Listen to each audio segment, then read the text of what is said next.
Welcome to the Hunting Beast Podcast, your source for hunting tactics, news, and stories.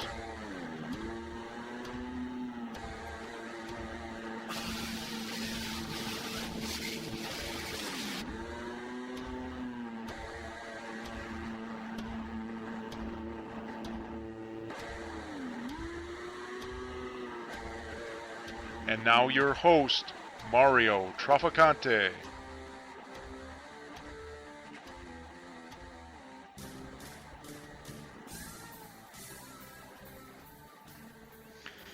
All right, Joe. Well, it's been a long time since we've got one of these going. So I'm happy to be back. I'm happy to be back at it. It's been a busy fall and busy winter time, and now obviously we're all locked down for a while here. Yeah, everybody's got some free time. Exactly. Well, all right.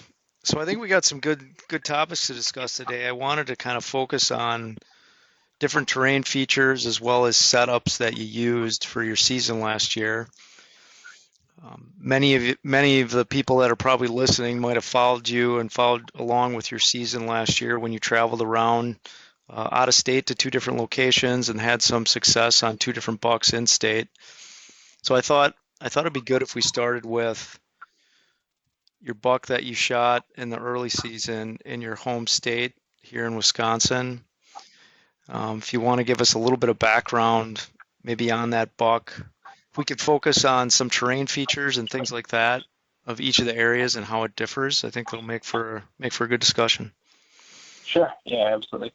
So with that buck, what kind of happened, I'll backpedal a little bit. I always take vacation the first week of bow hunting just because the deer they're hit with such little amount of pressure at that point that they're still kind of on their summer patterns if you get the right deer in the right areas. Obviously, some deer have been pressured at that point already quite a bit from people pre-scouting. But so I take the first week of vacation off of the season, and I had been pounding around the swamps I was actually looking for the deer that I ended up shooting with the muzzleloader here in Wisconsin.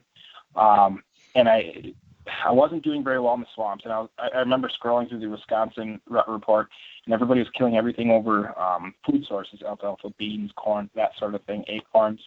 Obviously, there's less people that hunt swamps in the Rut Report than what, So anyways, I kind of switched gears and started hunting more of the farm country, and I worked out to a bean field where I knew there were some deer hanging out. I didn't know of anything big specifically in that area, nothing huge, but I knew there were some good ones in that area just from glassing in the summer. And what it was in this situation is it was a bean field that butted up to a sorghum field, and there was an apple tree kind of between the two fields. And the apple tree was dropping really hard, and I was kind of almost using the apple tree as a bait pile. Okay. And so I went past, the apple tree was still out in the open. It wasn't secluded, so I knew nothing would be getting to the apple tree till dark. So I worked down to a little wood lot that was, I would say, 150 yards from the apple tree. And there was a sorghum, and it's hard to, obviously, you almost have to watch the video for me to be able to explain it very well, the layout of it. But there was a sorghum and the beans, and I was basically right where they met up and ran into a woods. And I was going to catch anything working through the beans and up to the apple tree. And then actually when I got down there, I noticed a faint little trail coming through the sorghum from a tiny little wood lot on the other side of the sorghum. The wood lot's kind of part of a drainage ditch. But anyways, I noticed a faint little trail there, so I set up so that I could shoot that trail. It was about a 30-yard shot. And what ended up happening was on the other end of the bean field, a buck came out with a bunch of does. And it was like a 120-inch buck. He was decent. And the does came by me first, and I knew right away that they were going to win me. And I knew they would win me and take him back with, and that would kind of be the end of it. And that was exactly what happened.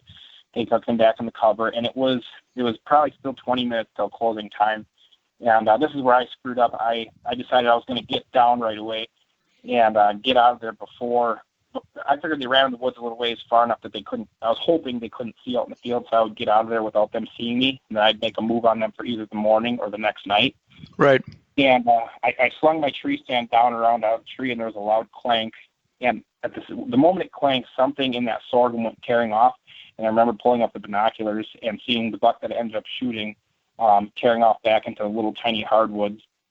And because of that, he was a little bit nicer, I think, than the other one, the other buck that I had initially saw earlier. And in that situation, I've got a lot of past experience with that bedding area that he came out of. I knew it really well. You hear people talk about bump and dump, and I didn't bump him out of the bedding area. I just bumped him out of the food source and knew he was coming out of the bedding area. So in terms of bump and dump, I knew it would work really well because it's not like it wasn't like a hard bump, you know. That makes sense. Yeah, that makes sense. So the faint trail that you set up on in the woodlot, that was in between the beans and the sorghum, and they were coming from a bedding area, entering the beans, and then crossing that trail to get into the sorghum. But your wind was such that they had to cross your wind to get into the sorghum, is what you're saying. Not quite. So how can I explain it better? Imagine a fence line with no trees on it. Mm-hmm. And the apple tree was in the middle of the fence line. There's a hardwoods at the end of one fence line, and that fence line divides a bean field and a sorghum field. And on the other side of the sorghum field is this bedding area where this buck that I ended up killing came out of. So the deer that were coming out into the field on the other side of the beans had a potential to wind me if I could have shot the does that winded me. So if it had been a buck, I'd been fine. Right. I was working with the best I had to work with at that point in that Got it. situation with the wind. But the deer, anything that would come from that sorghum out of the smaller woods where I ended up killing, there was no way they were going to smell me. I was good. And they would be traveling eventually crossing over to get to that apple tree, but it wouldn't be till late. So that's why you set up where you did. Okay. Yep. And in that sorghum, there's actually a low spot, almost like a little valley. And what he did was he worked from the woods that he was bedded in and stayed really low. And from where I would glass, I could never see that spot. So that was kind of interesting to me. It was just a little low spot that you couldn't see. And that's where he was located, right? So you think he was out in that sorghum field in that low spot because you never saw him, and when you got down and clanked your stand is when you saw him run off after he got out of that low spot, pretty much. Well, yeah, he came from the hardwoods and used the low spot for travel. Got it. In the sorghum. So when you bumped him, I guess if I'm understanding it correctly, you think you bumped him back to the bedding area that he originally came from, or was exactly. That? Okay, got it. Yep. Got it. I'm trying to think.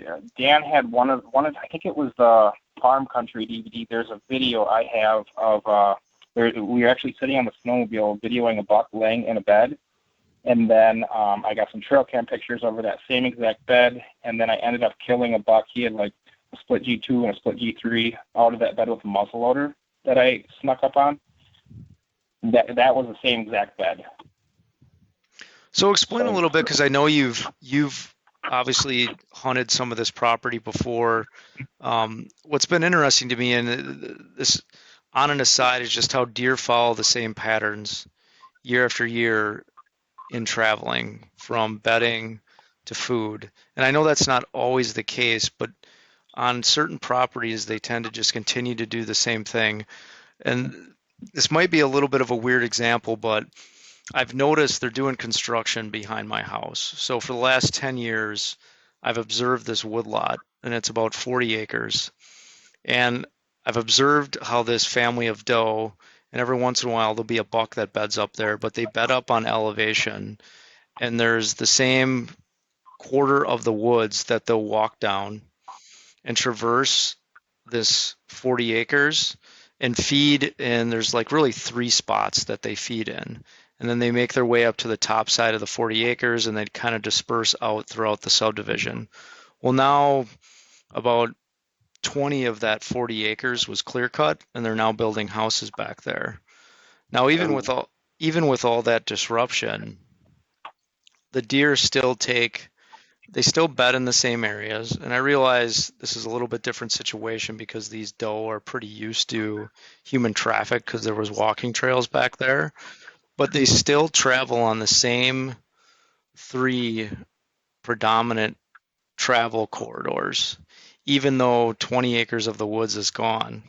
And it was even more apparent this spring when the snowfall was there, because I could actually see the trails coming down off the hill, and they were just beat down paths, because at some points there's as many as 18 deer back there that'll come walking off the hill.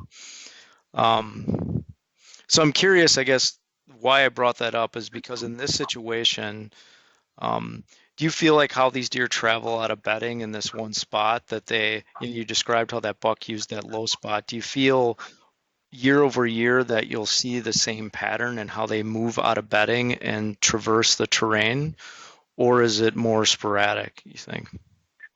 In that specific spot, I would say I've seen a little bit of everything. Mm-hmm. It's come down to figuring out how to kill in that spot. It's very difficult to kill in that spot. And I think this is the first archery buck I've ever killed in that spot, and there's been many good deer there.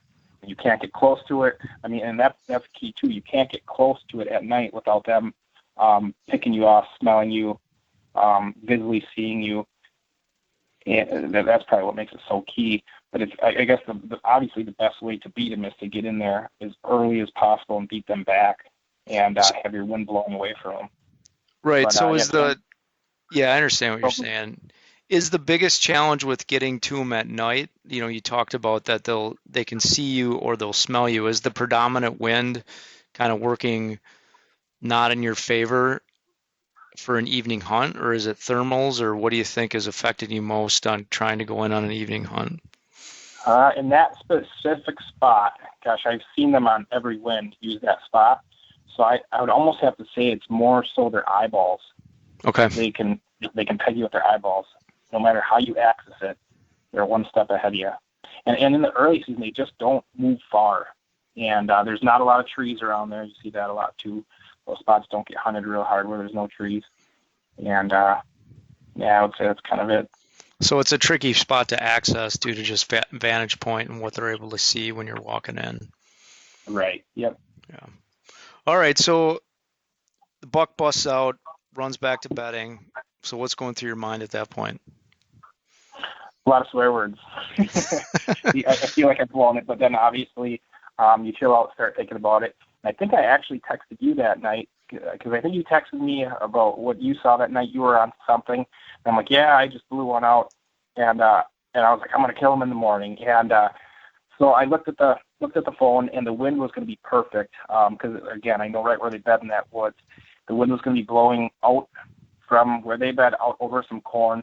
And I didn't know exactly how they were traveling to get back into the woods. I should call it a point. I didn't know exactly how they were traveling to get into this point. There are a number of ways that they could be doing it, but the wind that I had for the morning would put me within 30 yards of the bed, and my wind would be going out over some corn. And you always hear about deer jay-hooking into their beds, and I didn't see the way it's laid out. I didn't see a buck walking crossways through a bunch of tight rows of corn just a jay-hook. It would almost seem more dangerous for a buck to do that than to come in any other way. So I felt like I could get away with that. So what I ended up doing, I got up really, really early, 3:30 I believe it was, and from the road I walked straight down. I parked my car actually a long ways down the road. I probably walked down the road for a half mile just because I didn't know where the deer were or what they were doing. I didn't want them to hear slamming doors or whatever. Right. But then I walked quite a ways down the road, cut down into the corn, and it's probably, I'd say a 300-400 yard walk through the corn, down the rows of the corn, and straight to the tree that I would be setting up. And then I didn't have a tree picked out. I just, from knowing it, I kind of took a shot in the dark at a tree, and set up as high as possible because I wanted my wind to get up and over that corn. I was afraid that if I was too low, and I don't know how wind works perfectly, but I just, in my head, I pictured if I was too low, any little weird swirl could drop my scent down into where they're bedded. So I got as high as possible, and as I was finishing setting up, I think I was attaching my camera arm or something like that. I could hear one sneeze right below me, and there's hacking or coughing or something like that. And we had pretty good moonlight that night. And I remember looking down below me in the binoculars, and I could see him standing there. And I could, the night before when he ran away, I could see he's some pretty tall brow tines is what made him kind of unique. And I could see those tall brow tines, and he'd flopped over and laid down right in front of me, 15 yards away. And what was crazy about that was one thing that I didn't put in the video at the time, because I didn't know what would happen. The main bed was actually 30 yards from me. It wasn't 15 yards from me like where he laid. And after he laid down, I could hear another deer in the dark go lay down in the main bed. But I felt like I knew all the deer in that area really well. And I didn't know of anything substantially bigger. And I thought it was a pretty cool situation that I had in front of me. So I was going to wait for it to get light, check the bed over there, make sure what was over there wasn't bigger. And then if it wasn't, I was going to shoot this one in front of me. Well, when it got light, I probably didn't wait for it to get light enough to get a really good look or whatever. But when it got light, I looked over. I couldn't see the buck laying in the other bed, so I thought maybe he kept walking, whatever. And when I ended up shooting the buck that was below me, the one that was in the main bed that was 30 yards away jumped up, and he was a hog. He was a buck I'd never seen before. So if I'd been patient, what I've seen in those bedding areas in the morning, if I'd been patient, I believe that other buck would eventually stood up and kind of adjusted, moved. All he would have had to have done was stand up, and I could have shot him where he was. But either way, I was happy with the way it worked out. I ended up shooting the one that was in the video right below me. He was actually, I guess you could call him more of your satellite bedding buck. Right. And, yeah. So let's back up a little bit. So you decided you needed to get out there early. So for people that are listening, how early are we talking? Oh boy! So I remember I got up at 3:30. I was set up. The platform of my tree stand was hung over an hour before dark, an hour before light. And I still feel that wasn't early enough because as I was setting up, he came in. Because it's private property, what I'm actually going to do this year is throw some tree pegs in the best tree right there. That way I can climb up it really fast, throw the stand up, and be set quicker. But over an hour, in a situation like that, you don't want to be set up over an hour. I mean, but if you're after, say, there's been booners in that spot, and say there was a booner in that spot, I'd be in there 2 hours before light personally. And so people understand, I mean, you're getting in early because you want to try to beat that buck back to it laying down in its bed for the following day. Right. And that's what you're focusing on. So, yeah. Tell us a little bit about your approach. I mean, once you got into the area and you're getting in to access the tree that you're going to set up on, I mean, are you taking a step every minute, every 30 seconds? I mean, how did you go in and approach it to keep quiet enough so you wouldn't alarm any deer? Did you have a clear sky or was it overcast? Did you have any wind that could sort of help you out on your way in? Yeah, there actually, I remember now, there was good wind, good noise. If you watch back in the video, that definitely helped. I was as quiet as I could be going down corner rows. I wouldn't say that I was overly quiet because it's not like he was hurt. You know, like at night, they're already laying there and you're creeping in. Here, you're hoping that they're 200 yards off. And especially when things are really green, noise does not travel as well in the woods as people think, in my opinion. So I wouldn't say I was crazy quiet. It was more important to me to be set up quickly than it was to be quiet because, if you're not set up quickly and they're coming in on you, it's too late. I guess I was just counting on them not being too close. But I was still careful, right? All right. So, yeah. So you get set up. What about wind? What was the wind doing when you first got set up, and were there any factors? I suppose the height that you got up, how do you think that helped you? What were the thermals doing? Did you check any of that when you got up in the tree? So I didn't check any of that because I knew it's such open country in this area that I felt like the prevailing wind or what the weatherman said it was going to be is what it was going to be, and that was exactly what happened.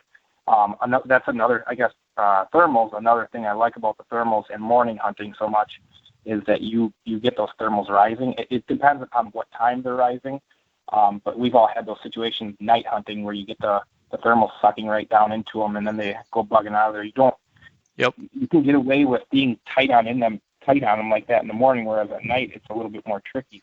So I guess that's almost an advantage. And so I guess that's how the wind was just very consistent. It was, I mean, I felt like I could have sat there. It was something I played back in my mind after that big one got away. That was bedded 30 yards away. I could have sat there all day, and I don't think my wind ever would have hit him. I think I would have been good.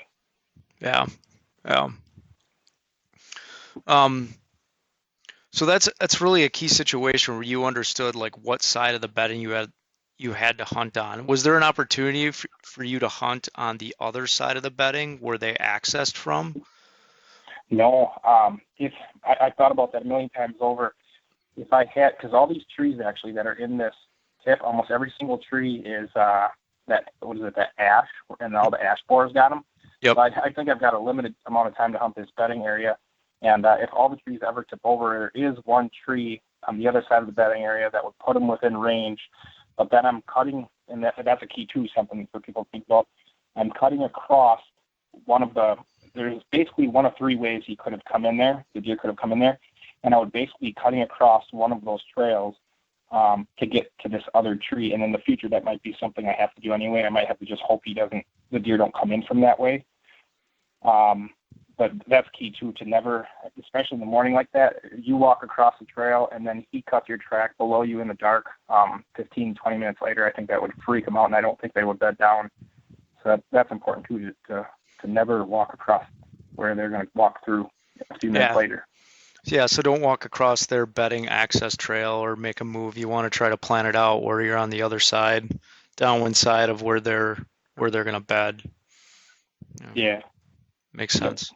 All right, so you can pretty much, I mean, you sum that up to knowing that piece of property, obviously, and the night before getting on the deer itself, bumping it, and then knowing exactly how to hunt that bedding area. So if you were giving advice to someone else who had hunted a bedding area or started understanding a bedding area year after year, I guess this could be a good argument for why people should really study a bedding area or start to learn it year after year to understand how deer move in and out of it, because it could help you in the event a situation like this comes up, you know how those deer are using it.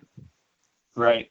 And what I would say too is don't get frustrated trying to learn it, because I mean this spot is a spot I've hunted since I was 12, and many of the newer spots that I've started hunting in the morning, I screw up a lot of times, and there's a lot of times where those deer. I mean, there's been a handful of deer, two of them I can think of in my head, that came in. They had me nailed, and the one, both of them actually, they bought me time. They stood in the dark trying to figure out what was going on, and I was actually able to shoot both of them. Once it was legal, I was able to shoot both of them, legal light. So, I mean, don't get frustrated with it. They're going to peg you off. They're going to nail you. You're going to screw up, but you'll start to pick up on those things. I would never expect even myself to be able to figure it out in just 1 year how a bedding area is used in the morning. It's tricky for sure. Yeah. It makes me think of early on when I was hunting and before I learned a lot of some of these tactics where I just plain wasn't giving myself enough time in the morning to get set up and ready to truly hunt over a bedding scenario, you know? Yep. You were more hunting. Go ahead. Oh, no. So I guess the thing that I just thought of too, with when you said you were newer and you kind of had a preconceived notion of what it was all about. One thing I thought, I'll fast forward and then bounce back. One thing I thought was kind of interesting when I was in Ohio, the buck I shot and a different buck that I shot at, both of them walked down the trails that I walked in on, and neither of them could care less. And I believe that both in my area and in your area, if you had that happen, that buck would never make it to you. So it's you hear these different stories and what to expect, and a lot of it is based off of what you're hunting, you know. So if you're watching the Outdoor Channel, what they're experiencing in their state is very possibly not going to be what you're experiencing in your state. Yeah. So to that point, you get it done in Wisconsin early. So now you've got an opportunity to travel out of state and go to Michigan for the Public Land Challenge. So you'd done this last year, or I guess 2 years ago now in Minnesota. What is your process for preparing? And I know you've talked about this before, but what are the things that you're really keying in on when you're going on an out-of-state trip? Yep. So a lot of this, I mean, I can't take credit for. I have to give Dan all the credit in the world, because traveling out of state, I've done a little bit of traveling out of state, but I've never really been able to crack the code, so to speak, until I learned from Dan. But what it really started with was reaching out to people to figure out where the deer were in that part of the state, where we could get onto deer and whatnot. So, like if you look at just Michigan, we got some advice on 2 completely different areas. One of them was a big, I guess you could call it a big, huge state park. A gentleman told us that his buddy was able to go into that park and shoot a 100-inch buck with his bow every year. And that sounded pretty good to us. If a person was able to do that, we felt like we could get onto them. And another area was what Dan and I were used to, which was that swampy, cattail terrain. It was actually those, what do they call them, fragmites it ended up being. We couldn't tell that from the map. But nonetheless, the deer were kind of using it the same as, your traditional swamp. So what ended up happening, we banged around in that swamp a little bit. That was kind of tricky. And then we went to the state park, and when the state park is huge, I don't know how many thousand acres it was. The big thing that stuck out to us on the map was there was this huge ridge, and the ridge went down into a point. And that point is what really caught our attention, jumped out on the map. So that was where we headed. So we started scouting through all that. Now that point extended out into the fragmites or into the lowland area? Yep. So in that particular area, that area wasn't the swamp. That point extended out. There's actually a river on each side of this ridge. Okay. So that point kind of extended out into the river. And in that particular situation, the river flooded. So it pushed all the deer out of the bottoms and actually up into this point. Now there's a huge crop field actually. How would I explain it? Down the complete opposite direction of the point, there's a crop field. And the first day we were out there, we were scouting through that crop field. And in the middle of the day, there were a handful of does out feeding in the field. There was some beans. And there were a handful of deer feeding out in the field. So we thought, why overcomplicate it? Let's start by hunting the field, right? So we hunted the field the first night. I don't remember if it was the first night or second night, but there was that decent 2.5-year-old buck that came out. Dan was on the other side of the field, and he saw, I think, one of the bigger bucks back there. I think it was like a 130-inch buck. But nonetheless, it was a good buck for Michigan. So we started bouncing around that field, kind of playing the game, trying to figure out how to get a crack at one of these, and the pressure started ramping up real quick. So those bucks that you saw in the field, because that, I mean, obviously from the videos, we all recall how much flooding was going on in that river bottom. Where do you think those deer were bedding? I mean, were they all bedding just elevated up on that point? So you guys weren't going into the area of the point, or were you? I mean, where do you think they were bedding in proximity to the river and the highland versus the field? It seemed like there were some other people out there that were killing deer, and then where we ended up killing the deer, they weren't up on the point, but they were a little ways. I mean, you gotta remember it's a ridge that goes back to a point. They were anywhere that was thick, anywhere that had kind of that high stem count, they were stuffing themselves into for a little bit of security. Okay. Because when we ended up shooting the deer, we were just off that night in the video when we shot the deer. We were just inside of the woods. We had figured out where they were kind of coming up out of a bowl and into the field.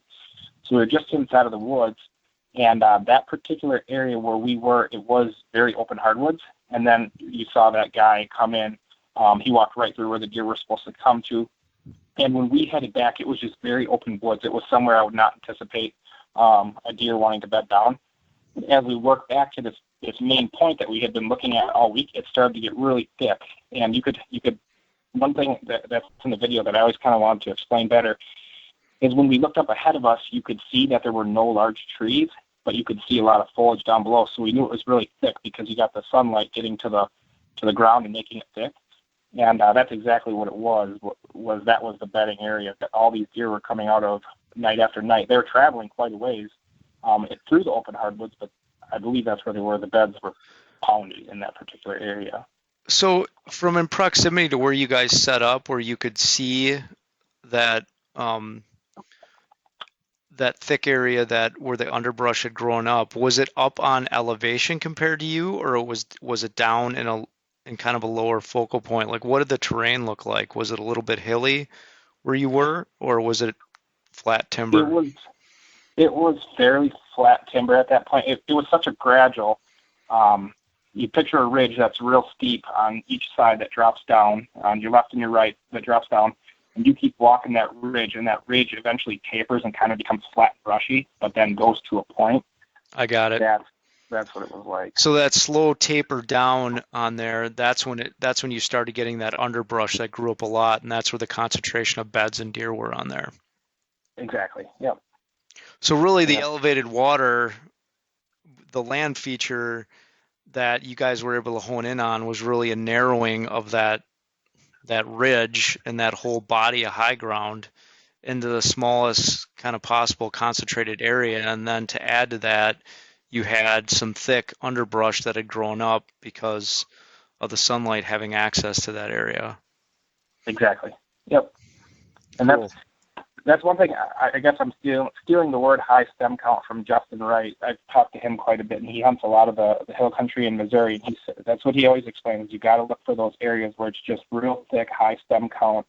I mean, like you and I, we know what to look for in the swamps, but when you get into that hill country or that open hardwoods, you're kind of getting into a little bit thicker of stuff. I mean, that's not to say you have that buck that's bedding out in the open, watching the whole woods or something like that, but yeah, it definitely helps.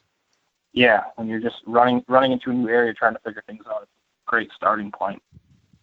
It's interesting. There's a couple I've seen in hill country, and I don't know if this is typical of just how the topography grows, but I've seen on the wayward side of the hills, like there'll be that thicker underbrush, and then on the leeward side, I've seen bigger timber. I'm thinking of one particular spot on public land that I noticed that because when I came up it would have been the north tip of the point.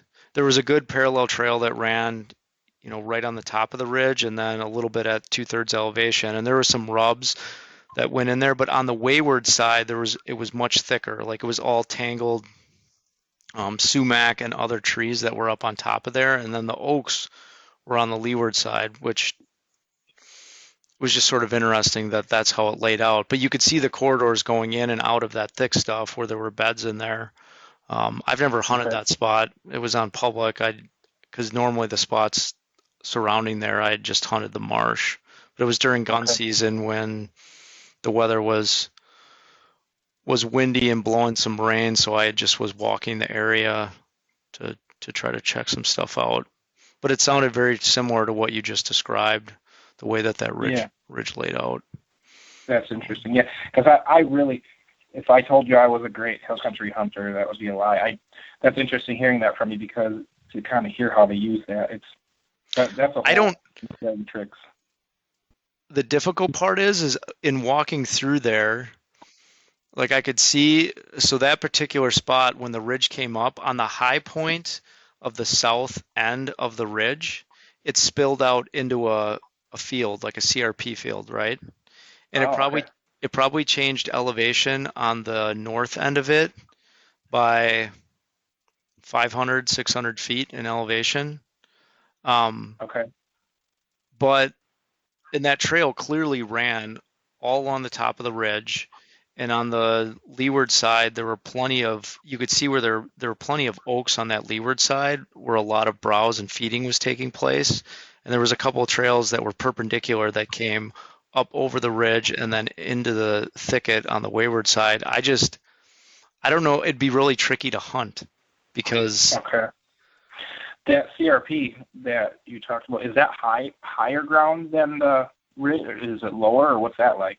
So right when the trail spilled out into the CRP is at the same level, but then it dips down about the same amount of elevation as the ridge does on the other side, about, gradually dips down about 500 feet in elevation, and then it hits another section of timber, and then there's more CRP behind there. Do they bed out in that CRP? Have you ever gone through it, or? I've never gone through it at a time to bump them out of there when they've been bedding. So it was just an interesting spot. I know Dan knows where the spot is. I'm sure it might get a lot of pressure and walking traffic, but there was, from an early season perspective, there's a lot of oaks in there from a food source. It would just be an interesting spot to hunt because there was so much thick on the wayward side of those hills that I'd have to think that something would come up from the north or the south end, traverse that trail that parallels the ridge, and then break off and bed, along that wayward side where it's thicker. Yeah. And there was definitely Absolutely. old generational rubs in there to prove that it, either during the rut it'd been active or stuff had been bedding in there. Mm-hmm. Yeah, it's interesting. Oh. So did you guys, when you, for the most part, other than identifying the large land feature of the point, you didn't know that thicker underbrush was going to be at the end of that tip. It was just, that was kind of like a land feature that presented itself once you guys got in there.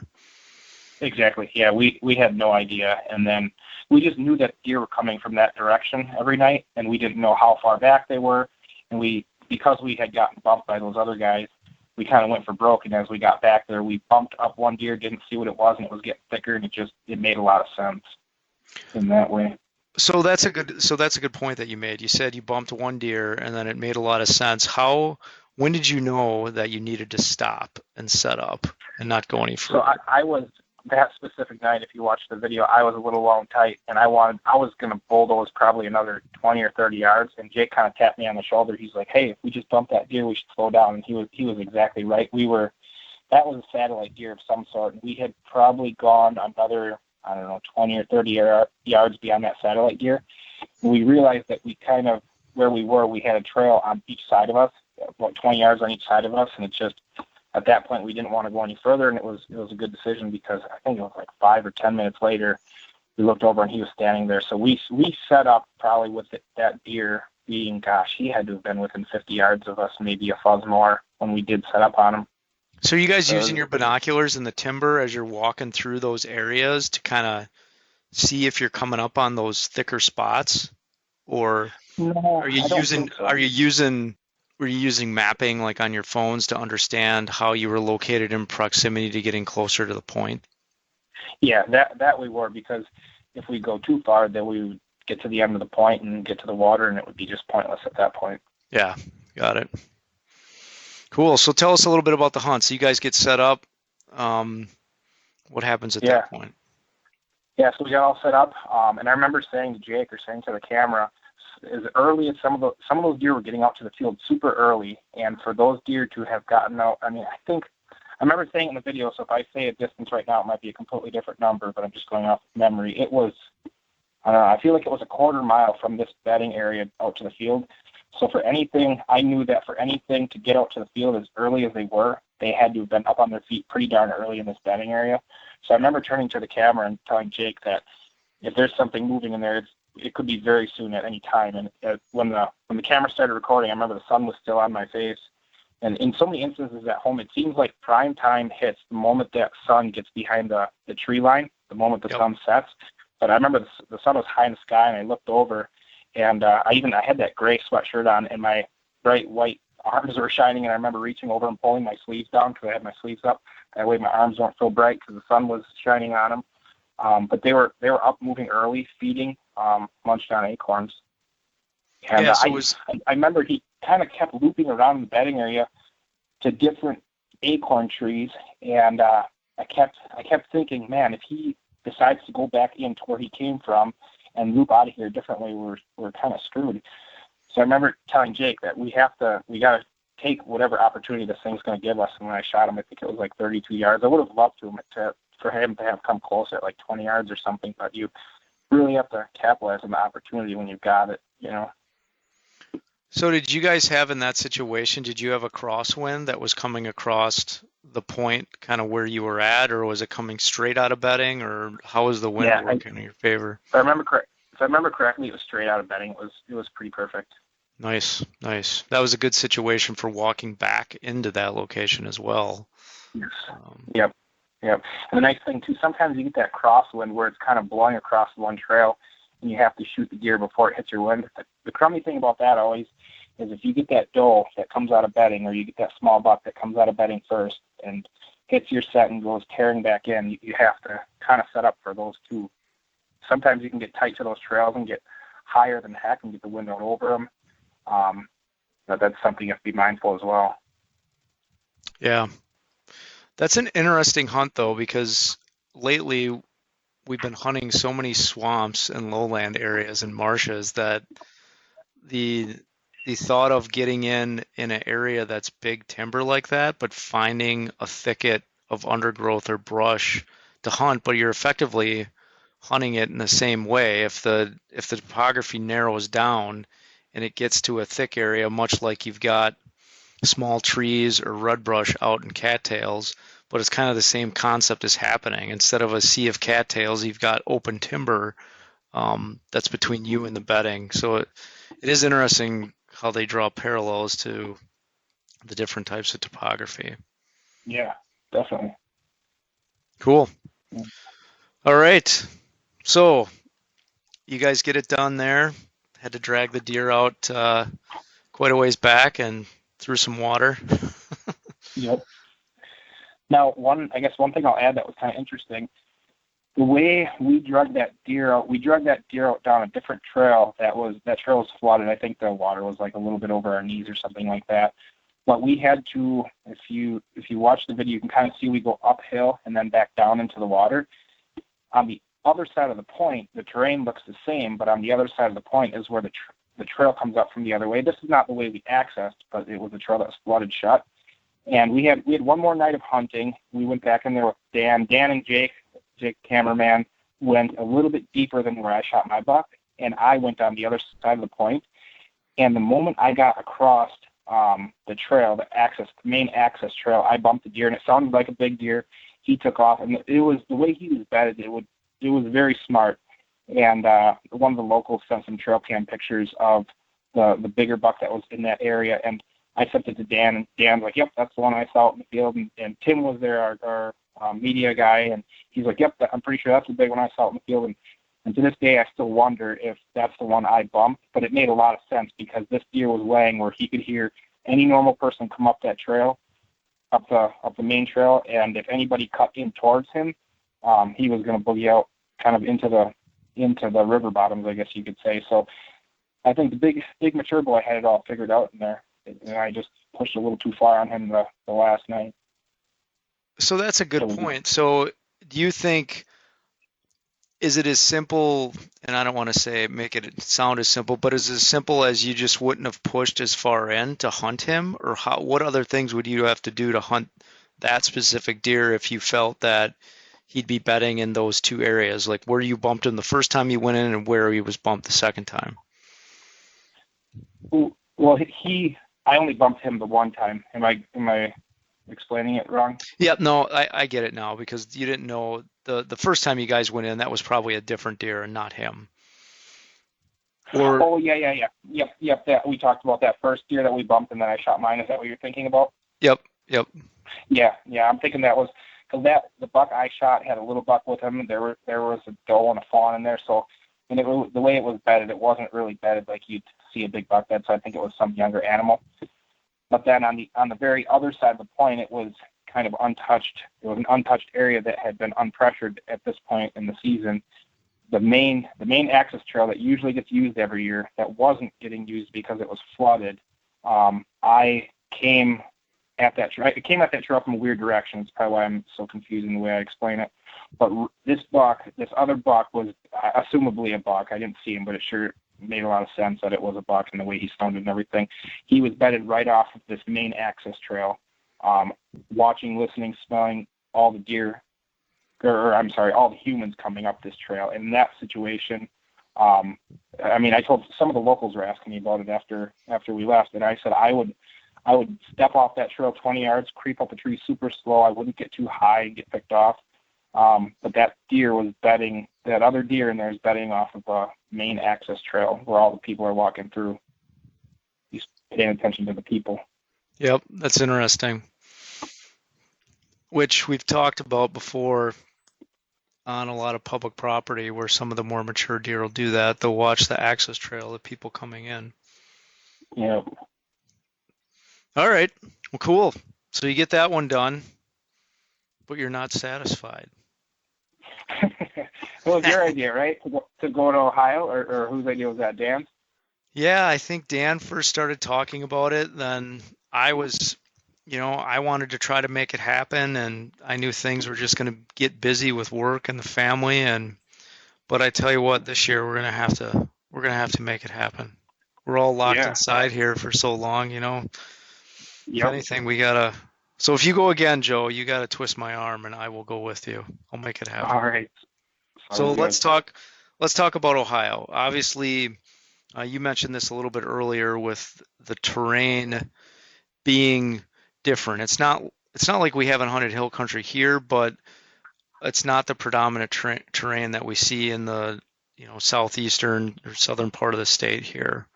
Yep. So how did you approach going about hunting out in Ohio? Yep. So I ended up going by myself, and a gentleman, Chris, I'm not even going to say his last name because I'll butcher it, but Chris from Elite Outdoors reached out to me. He's like, hey, if you ever come down here and go hunting, hit me up. So I kind of hit him up just to get a feel for the area, what it was all about. And he suggested I look at some stuff that was pretty close to town. It was really close to town. And I got in there the first morning, checked out some of those areas really close to town, and I had never hunted anything like that. And I wasn't seeing the bedding, and I was rut hunting, so that was kind of messing with my head a little bit because these deer are cruising, and I just wasn't, I'm kind of looking for bedding and stuff like that. I almost had to switch gears a little bit and think a little bit different than I had all season. And so I hit a few properties. I didn't like the way they looked. And then there was another property on the map, that I had picked out. I think that was like a 45-minute drive. I drove out there, and I realized it was the first day of pheasant season, and people were just hammering this property. So then I drove down to where I was actually kind of neat because it was actually, there's a lot of private, it's just flat land, just flat, huge fields, and then these 15 and 20-acre woodlots.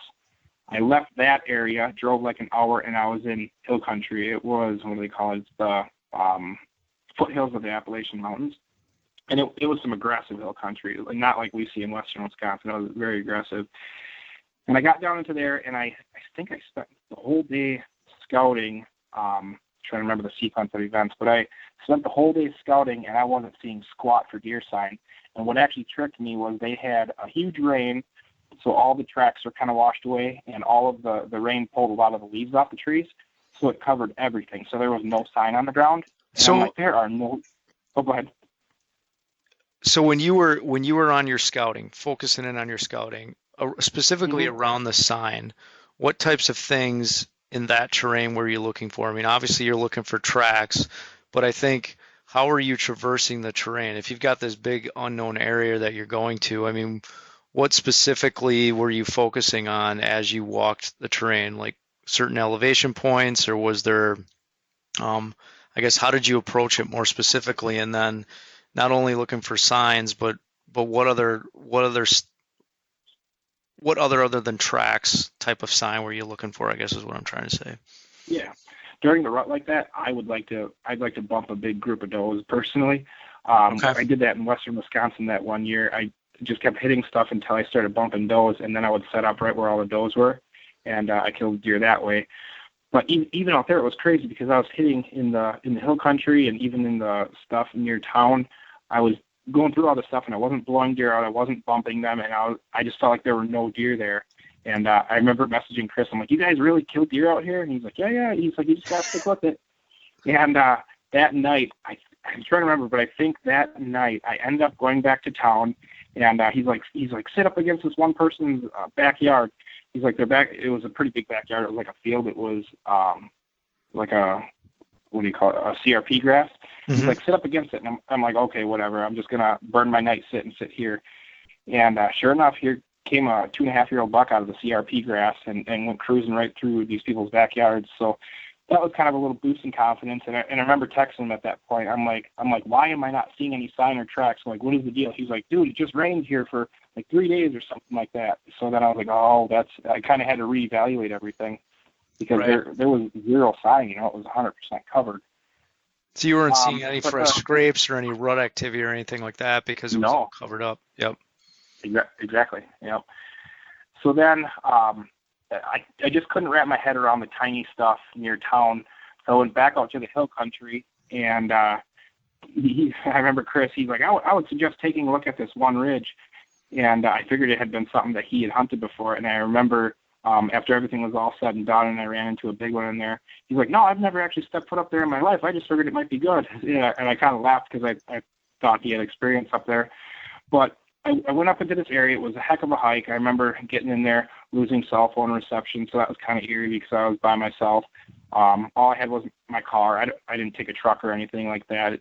In a situation like that, you get stuck or something, or whatever. It'd be nice to have a truck, but So I just had my car. well, Yep. we can is that the location where you might have Yeah. got your car stuck? Yeah. Yep.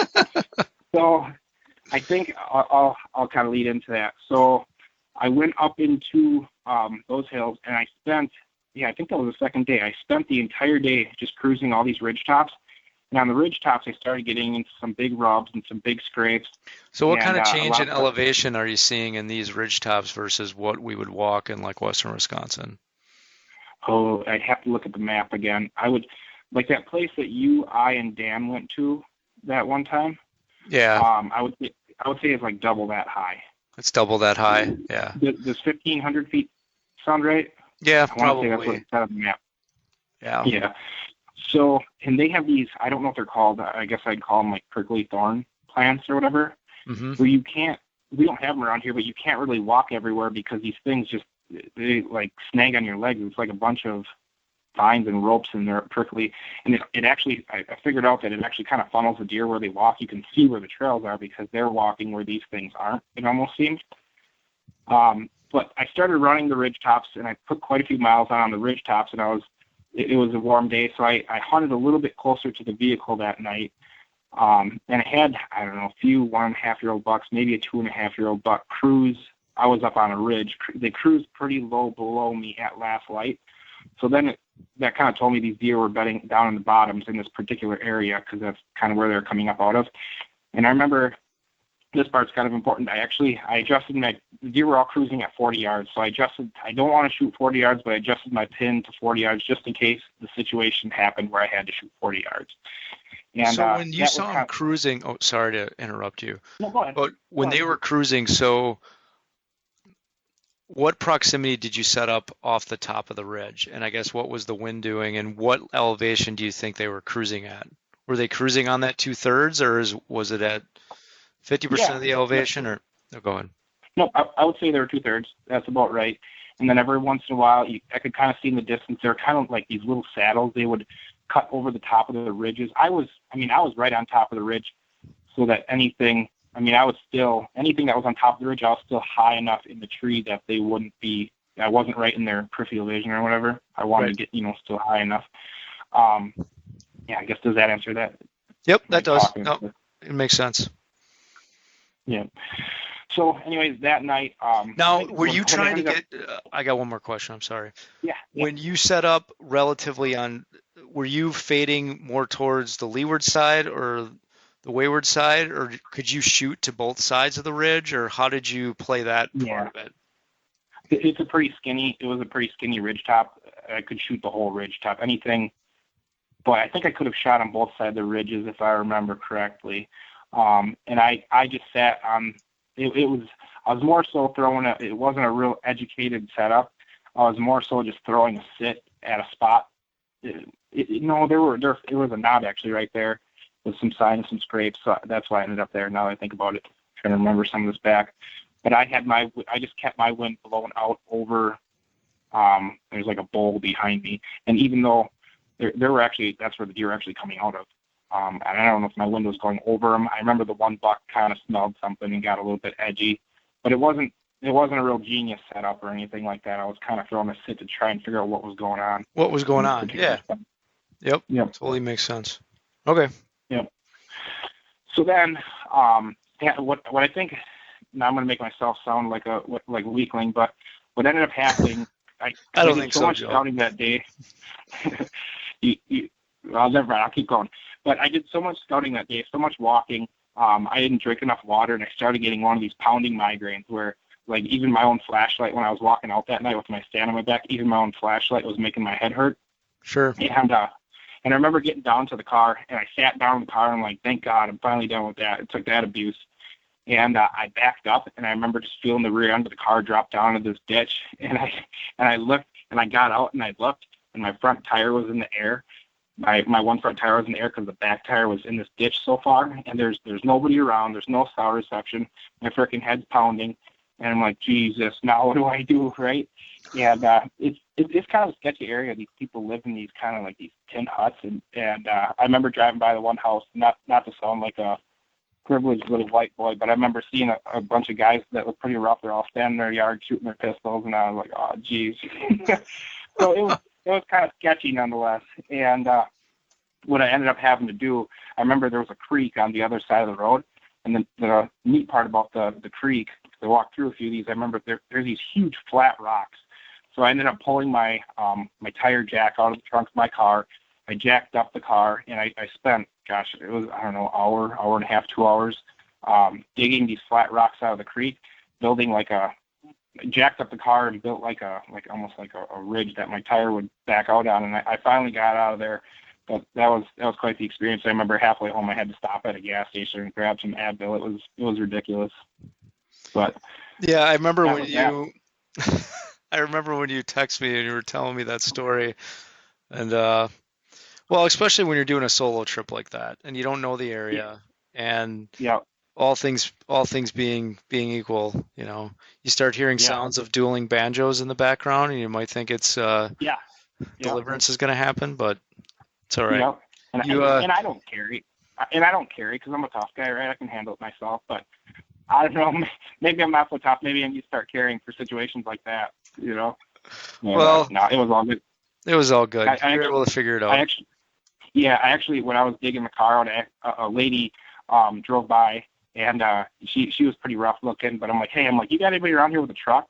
And she's like, well, I'm actually headed up to the top of the hill to make a phone call. And that's a different way of life that none of us are used to. If they want to make a phone call, they have to drive to the top of the hill. But she was headed up to the hill to make a phone call. She's like, when I come back through, my husband's got an ATV. I'll have him come help you. And I'm like, oh, geez, an ATV is not going to help with any of this. But she was the nicest lady in the world. They're probably super down-to-earth, nice people. I'm not, I don't mean to make them sound bad. She was super nice, Yeah. And even just all the locals out there were super nice, way nicer than the Wisconsinites around here. Any house you drive by, they all wave. I mean, even the people shooting their pistols, they waved. Yeah. Well, it's probably just more of the fact that you're in an area you're not familiar with. It's dark. You just walked 2.5 miles back off a ridge, and you dumped your car into a ditch. So, well, I promise if that's why you got to twist my arm. If we go out next time, we'll bring my truck, and then at least we'd have to really get deep into the ditch to get the truck stuck. So yes, for sure. So then that night I got back to the hotel, and I remember, I think it was daylight savings time, and I started thinking, because I was beat down that night. I'm like, you know what? I'm going to sleep in the next morning, then I'm going to reevaluate and scout. And I remember I woke up early enough that I could get out there on time still to be out there before light. And I quit being a weakling or whatever, and I got up that next morning anyways, headed back out there to the exact same spot where I dropped the car in. And I'm like, I'm not going to let this spot beat me. And I remembered, so if you remember, the night before, I hunted a little bit closer to the vehicle, but when I had done all the scouting the night before, there was a spot where basically 3 ridges came together and made a knob. Mm-hmm. And you could, in the 3 ridges where the knob was, all the ridges kind of dropped down and made saddles, if you can picture that. Yep. So if you sit right on top of the knob, you've got all the deer that are coming down the ridges and doing whatever they might be doing cruising, and you've also got all those saddles where the deer are cutting over and going to hit the next ridge. And there was a lot of sign right there, so that just made a lot of sense to me. So that morning, I ran back to that spot, got in there, got set up. I wasn't super early. I think it was, by the time I was set up, you probably could shoot for 20 minutes already. But I sat there for a while, and I think I had 3 or 4 1.5-year-old bucks come by. A nice 2.5-year-old buck came by. And then at one point I looked up and I just saw a hell of a cage on one buck coming straight at me. So to back up a little bit, I'm kind of still processing your setup. How did you identify that the 3 ridges came together and that those saddles were joining them? How big of an area are we talking? Is it like an acre? You couldn't. Okay, go ahead. Yeah, if you sat, so I talk about a knob, and then the knob the knob kind of goes into three ridges in every direction. What would I describe it like? It is like the letter Y, right? But where all the lines intersect on the letter Y is a knob. It's higher, Sure. and you could, if you're sitting on that knob, you could almost shoot every little saddle on each side. Not quite. With the gun, you could cover it. It's less than 100 yards to every little saddle. Okay. Yep. I put myself in what I felt was the best sign. It was the best sign for the spot for the shot yardage and the wind and all that. Now, the one thing that kind of stunk, so these first 3 or 4 deer that came through, I talked about those prickly thorn things that were on the ground. Where I had walked, I pretty much just took a step off of that where I had walked and set up, and all these deer kept walking straight at me. Every single deer was walking straight at me, and then it clicked. I'm like, oh, these deer are walking where I walked because they don't want to walk through this nasty prickly pricker. Yeah, yep. Yep. And what I really should have done was pulled down and moved over a little bit, just moved back, got off that stuff, because all these deer just kept nailing me in the tree. None of them got freaked out. They looked at me and then kind of walked off, a little edgy, but it wasn't the end of the world. But like I said, at one point I looked up and I saw this big one coming, and flipped on the camera, aimed it in his direction. And the big mistake I made was I was a little bit I was a little tired, right? A little bit wore down from the night before and everything. And usually I get into a tree and I kind of have my list of things that I run through to make sure they're all on point, make sure I'm not going to make a mistake. And one of the main things I always do is I say, I have an adjustable pin, and I say, where are most deer going to be? And I usually set up so that most deer are within 20 yards. I adjust my pin to 20 yards, and even if I forget, I'm usually good, because that arrow doesn't drop or fly too high to the point where I'm gonna screw it up. Right. But I didn't run through that list of things in my head, and I had my pin still at 40 yards. So the deer ended up coming in. And you had that set at 40 yards because the hunt on the previous night, you needed to have a little bit more range. Yep. Exactly. Yep. So the deer came in, and one thing that I've been battling with is over the years, I've lost a lot of deer to that front-on shot. They come front-on, and I don't take the shot, and then in some way or another, the deer gets out of there without ever giving me a broadside shot. And I kept hearing about certain people, being able to make that shot and successfully kill the animal. And so I kind of dug into it a little bit deeper, and there's just a little pocket there that you have to be able to hit. You have to kind of have your wits about you to make it. And that deer came in, and he was facing straight at me, or there was a little bit of angle on him. But just like every other deer that came in that morning, he looked up at me, and the moment he stopped, I was going to drill him and stick it. I mean, right, there's kind of that, like I said, that pocket between the shoulder and the neck. Yep. And when I shot him, the arrow sailed, like 2 feet higher or something like that. And I remember hearing a loud crack, and I'm like, I'm pretty sure I just shot that deer in the antler. And I got down, and there was a little tuft of hair. It hit him in the antler and kind of like shanked off his back a little bit. There was just a little bit of meat on the broadhead, but it didn't hurt him or anything. So that was what happened there. If I had my pin right, I think I would have stuck it right in the goods, and he would have ran a little ways, and that would have been it. That would have been it. Yeah, he was big. I mean, I want to say he was a 130 to 148 point, and for an 8-point, that's a hell of a frame. Right. Well, I think one of the things that I'm learning from listening to this, and hope other people listening can learn, is that when you're doing one of these trips for the first time. Now, I know you'd been in Michigan and you just got done hunting in Wisconsin, but it's the whole mental process that you had to go through from being in an area that you're unfamiliar with, scouting it, hunting it, coming back and retreating, going through the different things in your head with, am I on the right sign? Am I hunting in the right location? That plays into the fact where you didn't go through your standard checklist, but now it's like that just made you better. That mistake is only going to make you better the next time you go into a situation like this, because when you start having that self-doubt, or you start thinking, well, this is a good enough spot, or it's okay, you're going to tell yourself, no, I've been here before, stick to the game plan, go through my checklist, make sure everything is set so you can execute. So even though you didn't have success in that particular case, it's going to make you 5 times better hunter because that scenario played out that way. Exactly. Yep. And I remember, and like I said, I've done a few little out-of-state trips, and there's a point where you hunt for 2 or 3 days and you get frustrated, you say the hell with it, and you go home. And I remember the year before Dan and I went out to Minnesota and shot that buck in that swamp there, I remember listening to a podcast that Andy May did, and he was talking about his out-of-state trips, and he said that so many people get into the, like, day 2 or 3, and they're getting their tail up, they're missing. You legitimately just miss being home, right? You miss the comforts of home, the comforts of what you're used to, and you get out there and you get frustrated and you want to go home. And he said that's where most people fail, is they literally go home. And I was like, crap, that's what I'm doing. And he said, I remember him saying, you just got to stick with it, start bouncing around, keep moving, and you're going to get into the deer. The deer are there. It's just a matter of figuring out where they are. And it was, everybody has to hear things in a different way for it to click for them. And when he said it, I was like, shoot, that's exactly it. And I remember going to Minnesota with Dan, and it was like day 2 or 3, and we were getting our tails whooped, and I'm like, this just sucks.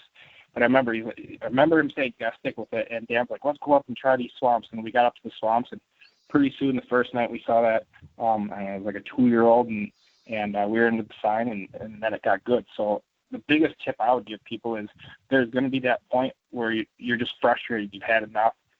You want to go home. I said I was going to sleep in that one morning, but then I woke up and I was like, the hell with that. I need to get out there. I didn't drive 8 hours here to sleep in a shitty hotel, Right. You came out there to hunt, and you're going to use the time wisely. Well, in Minnesota, you had to deal with, day 3 of Dan not showering too. Yeah. Eating those nasty cheese dogs that spoiled on his dash. Yeah. Yeah, just stick with it. I mean, you're gonna get your tail up, but stick with it. Because when you get home and you look back at the tail whooping that you got, it's rewarding to laugh about. It's fun to laugh about, and you want to go back and do it again. But then when you're back there doing it again, you're kind of like, man, why am I putting myself in this situation? And it's because there's a reward at the end of it. Just stick with it and grind hard. Well, I agree. I think those situations that have some sort of that, I mean, maybe guys, guys like us that like to do this, we have kind of a warped sense of fun, but I think part of it is the challenge, both physically, mentally, and going into these different areas is what makes it fun. I mean, there's a sense of accomplishment when you go through and do that versus if it came easy, Yep. So absolutely. So all right, so you take the shot on this deer, your pin's set wrong, arrow sails over. So at that point, what's going through your mind? Yep. So at that point, I was going to get back up there, and I actually sat that entire day and stayed up on those ridges. And I remember I was actually texting Andy May because he was kind of familiar with the area. And he's like, in my experience, he's like, I think it was like afternoon, he's like, you don't see anything. You hardly see anything. And I was like, okay, well, I'll sit all day and see what happens. Because obviously they're cruising. I saw all those different deer cruising that morning. And sure enough, there was a little bit of activity that night, 2 small deer moving around, but that was it. And I was like, okay, so if I'm going to hunt these mornings on these ridges, I'm just going to do mornings, and then I'm going to get down, scout, find something different, and keep doing that. And then at that that's point, kind of one of those learning points, those patterns that until you experience it, you don't quite believe it until you experience it, right. And then you could use it to your advantage. Right. Yep. And so at that point, that was the plan. And I think I was driving home that night driving back to the hotel that night from that sit. And Chris had from Elite Outdoors, he had actually just had a baby, just got back home. He's like, come on over. He's like, come over and have a beer, whatever. And I was like, oh, I don't want to bother you with the baby. And he's like, no, come on over. And I went over to his house, and he had all these giant deer. Gosh, he had like 170 incher that he shot the year before. He just had these slob deer, and that was, inspiring as heck to see. I was holding racks that we don't hold around here. It was pretty cool. But he's like, why don't you try and hunt a spot out by me? He's like, I got a piece of private or whatever that you can go on. And he's like, there was 170 incher out there in the beans the year before, and he was going through pictures of all these different deer that were in this. It was like a 20 or 15 acre woodlot. And I'm like, sure, I'll try something different. And I guess I would say that's a huge thing that was a learning factor for me too, because it's my initial the way I do things, I would have dove into that 15-acre or 20-acre woodlot and just kind of blew through it and seen what was in there. But he's like, no, he's like, you cannot do that. He's like, just sit on the edge of it. He's like, I can kind of tell you how the deer move into this woodlot from his experience. And that was what I ended up doing the next morning, was set up in a spot kind of where the deer come into that particular woodlot. It was just basically where a fence line ran into the woodlot. And got set up that morning, and I think I saw a doe way off in the distance, and it was just very different. It was a small woodlot and just wide, flat country, and I looked out and saw this buck coming running straight at me, and had to make a decision. It was like my second last day, and he wasn't huge. He was like a 120-inch buck or something like that, a 10-point or 11-point or whatever. And I was like, well, I've gotten my tail whooped. I was pretty excited as he was coming at me, so I'm like, I'm just gonna have fun with this and shoot this thing, and that was what ended up happening. So the small woodlot with a fence line. So the fence line, obviously, did it have some tree cover on it? What Yep. was it cornfields? Was it beans, CRP? What sort of led up to the woodlot? Yep, that particular woodlot was, or that particular field that I was over was beans. It was not picked beans. Okay. So do you think those deer, I mean, obviously it was during the rut, so they were cruising across. Yep. I mean, that deer could have been cruising for you don't know how far, but Right. did Chris give you any indication as to where they might have been traversing or bedding? Were they bedding out in the fields in the other areas, or was there adjacent woodlots that they might have been cruising from? See, I'm not real clear. There were adjacent woodlots, and I remember he said his buddy, this 170-inch buck he talked about, his buddy had seen it that same morning in another woodlot. I think it was less than a mile away. But what it sounds like is during the rut, they're kind of going from woodlot to woodlot to woodlot. He made it sound, if I'm remembering correctly, like during the rut, the real big boys sit pretty tight until last light, and that's when you catch them moving out of one woodlot or another. But I mean, it's a rut. You get a doe, you never know where they're going to run. Right. I mean, it's still the kind of terrain where I've got a lot to learn. I don't know everything about it. It was interesting because I remember walking up to it thinking, no way, this is going to be a long sit. I'm sitting here all day, and right away the first hour, this deer came running across the field. So was that woodlot, was it elevated at all, or it was flat with bigger timber? No, it wasn't. Just flat. Yep. Just flat. You couldn't. The trees had these little branches on them. I don't know how to describe it. So the woods looked thick. You couldn't see right through the woods like a lot of our hardwoods is around here. Mm-hmm. But yeah. Was there? Oh, go ahead. Was there a lot of lowland cover in there, or was it fairly open in the? Fairly open. I mean, other than those branches, it was fairly open. It was, from what I could see from my tree, it was fairly consistent too. Like we'll get hardwoods around here that might have a little knob on one end that's brushy, and that's where all the deer are held up. It wasn't like that. It was just a fairly consistent, perfectly rectangular woods.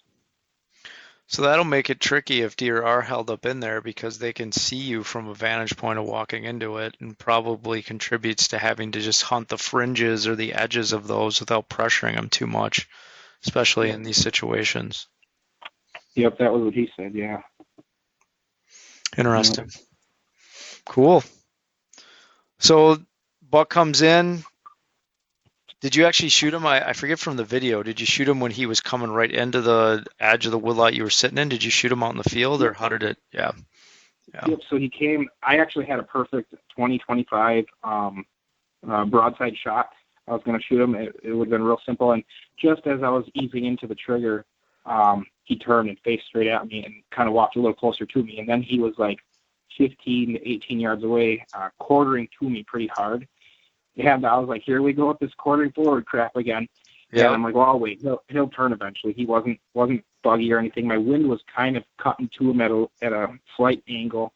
And I'm like, I'll just wait and see what happens. And then he started doing that nose bob where they're trying to get some air in their nose. It almost seems like, get your scent a little bit. And I'm like, oh, shoot, he's going to bug out of here.